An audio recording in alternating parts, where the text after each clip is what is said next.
Hey Cancer, Riverica here, reporting for duty on a trigger. Thank you so much for shuffling states of emergency into adoption spirit magic with us and steering clear of danger.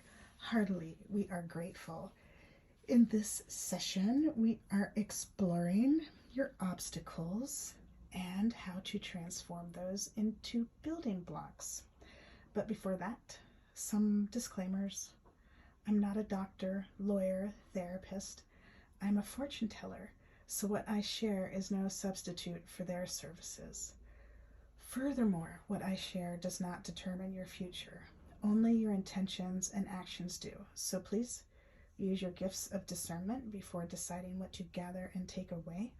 And of course, take only what resonates and blow like a kiss the rest back to the universe for cosmic composting into beauty.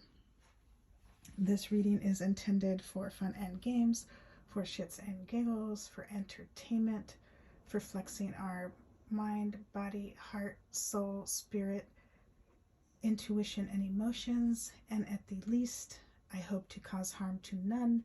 And at the most, I hope I may assist you on your healing path. Yeah. All that being said, here we are. And I have a deck from MJ Cranmore, Mary Jo Cranmore, illustrated by Juliet Gilden. And you can find out more about MJ on her YouTube channel, Soulful Revolution TV. Brilliant, so fun, so helpful, so intuitive. Oops. And just amazing cards to play with as well. And so that's the Souls on Fire Tarot by MJ Cranmore and illustrated by Juliet Gilden. And Soulful Revolution TV is MJ's channel. And then we also have the Tree Angel Oracle, The Ancient Path into the Sacred Grove by Fred Hagemeter and illustrated by Hang. So these are the decks we are working with in this session, this timeless reading. For anytime you tune into this, whether you are a Cancer or you're just tuning into the Cancer parts of your chart, because you know we have all of these aspects in us. So take what resonates, like I shared, and let's jump in to these obstacles that you either know of, maybe you can't see all the edges, maybe it's a little fuzzy, maybe you know exactly what it is. You just want some affirmations, so we're going to see about that.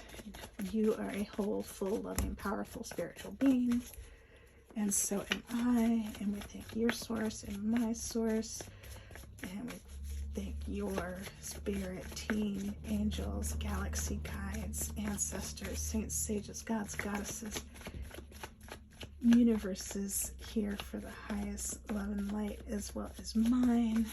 And we thank your source and my source for immediately shifting the situations into what they need to be, offering necessary insights, healings, acts of grace, protection. Heartily we are grateful. So it was, so it was, so it was, so it was, so it was. Thank you. So let's see what the obstacle is, Cancer, that is for you to transition through next if you choose to level up, to evolve as you move up that spiral. Thank you. At the bottom of the deck we have the Chariot, Victory, that number 7, wonderful for any boundary issues. The rose quartz on top. Let's see what popped up. Oh, interesting. Number 9 of Swords. The things that keep you up at night. So on top of being kept up at night by worries, you're kept up at night by worries, right? You get me? You're not sleeping. And on top of not sleeping and getting your beautiful, sacred, wonderful rest, there's these troubles that are pinning you like needles. And this is the obstacle that you are aware of, or you have a notion of, that's been blocking you from moving forward in the highest love and light that you've been working on. Perhaps you have been investigating resources on how to improve sleep, or perhaps you've been gradually increasing perhaps exercise, checking with your doctors and such to make sure you're doing such in a healthy manner. There might even be people you're talking to involved to help work through the swords. There's that air energy, the intellect energy, the mind energy. So perhaps you have trusted professionals that you've been reaching out to help you understand what you're going through. Like, for example, orphans and adoptees. Really makes a difference to have someone to talk to who understands the issues that go along with that. And the difference is just tremendous. And also, for example, another example, perhaps you are a person of color and you're able to access assistance from another person of color who understands what your experiences are and can relate to you and assist you on your healing path.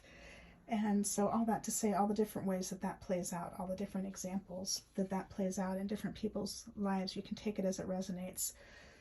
So big hugs for what you have been going through. I am so sorry. I know how stressful that can be, having experiences myself such as that. And big hugs and love and just helping you hold your space from here. And also congratulations for being so brave to face your fears and understand everything they say about fears, like false evidence appearing real. Being able to face your fears and flip that card and to play through and to enjoy your life as only you can. So that is the obstacle that you have been facing. And let's see how to turn that into a building block. How to turn that obstacle into a building block. What does Cancer need to know in the highest love and light about how to turn that obstacle, that Nine of Swords, into a building block? What else does Cancer need to know? There we are. Beautiful. We have on the bottom walnut, such a beautiful, yummy tree on so many different levels, and the number 2, so you can explore that more on your own. Because, you know, we're all different psychoscience experiments, and what resonates for you about the number 2 and the walnut may be different than me, so I adore inviting you to explore. And so we have the elm. This is a tree angel oracle that may assist you turning this obstacle into a building block. And it's number 15, 1 and 5, add up to a 6. That 1, it invokes the creator, it initiates and begins. It helps put to rest those victim issues that started our boundary problems. Beautiful energy with that number 1. And the 5 promotes and progresses. It creates a space for decision making. So beautiful, the number 5. And then those add up to 6, which is that number of service. It helps us differentiate between light and dark and the choices we make between those two. How beautiful these additional angels all around within the elm. So super sweet. So super sweet. So let's see what the elm has to say. And there's a little reading plus an oracle poem. So you may settle in for that.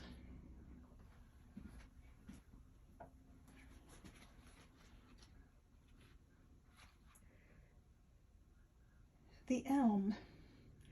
The angelic being of elm radiates through the realm of communication and exchange. It is concerned with true and sincere communication, not the mindless mailings of the computer age or brief exchanges between members of peer groups but communication that transcends barriers. In the morphogenetic field of the elm, the Greek hero Orpheus plays his lyre for the animals. In the past, memorial services for the dead were often held beneath its leaves, and people, mystics, nature spirits, and their emissaries would all meet within its presence. A true meeting is only possible if all the participants are open-minded and respectful of each other. The elm encourages space for understanding, reconciliation, and empathy. It is associated with the green man, the powerful guardian of the forest. Protector of all the forest's inhabitants, this figure strides through the woods, sometimes as a dwarf, sometimes as a giant. The elm, too, has an element of adventure and mischievousness. Most people regard it a mere coincidence that in the 20th century, just as communication technology was beginning to spread out on a wide scale, Dutch elm disease arrived to wipe out the majority of the world's elm trees. But each step forward in technology clouds human awareness that all these technological achievements are in fact a poor reflection of our true gifts in extrasensory perception, where the telephone becomes a substitute for telepathy, for example. Today, there are fewer meaningful discussions than ever before because the magic of living communication is constantly being disrupted by mobile phones. Nobody is fully present anymore, but always half somewhere else. If we could just look each other in the eye again. The angel of Elm asks us to be rigorous in our relationship with the outside world. The world is a mirror. The outside is a reflection of the inside. Whereas with the blessings of Blackthorn, we can look within to recover aspects of ourselves that we have lost. With Elm, we can encounter other beings in the world around us. Elm's message sows the seed of sincerity. Meet all other beings as an aspect of yourself. If we truly learn its message, this angel which still weeps for its many dead trees, will bless us with tears of joy. Without the elm, we live in a world made cold with pride and selfishness, environmental destruction, materialism, and greed, a world full of enemies and conflict and terrible loneliness. And here is the poem from the Elm Oracle. Without animals, you die of loneliness. Without ancestors, you die rootless. Without us, you die without a future. Wake up and listen. Wake up and speak out. The dying only hear their own voice, but the living sing in chorus. Wow, Cancer, that's intense, intense, intense. Thank you for being so strong and so courageous to do this work. This elm is reminding you and just affirming that in a way that nobody else can. And in the way that the elm can honor you, that in a way that nobody else can, you are the only one who can honor yourself in such a supreme, special way.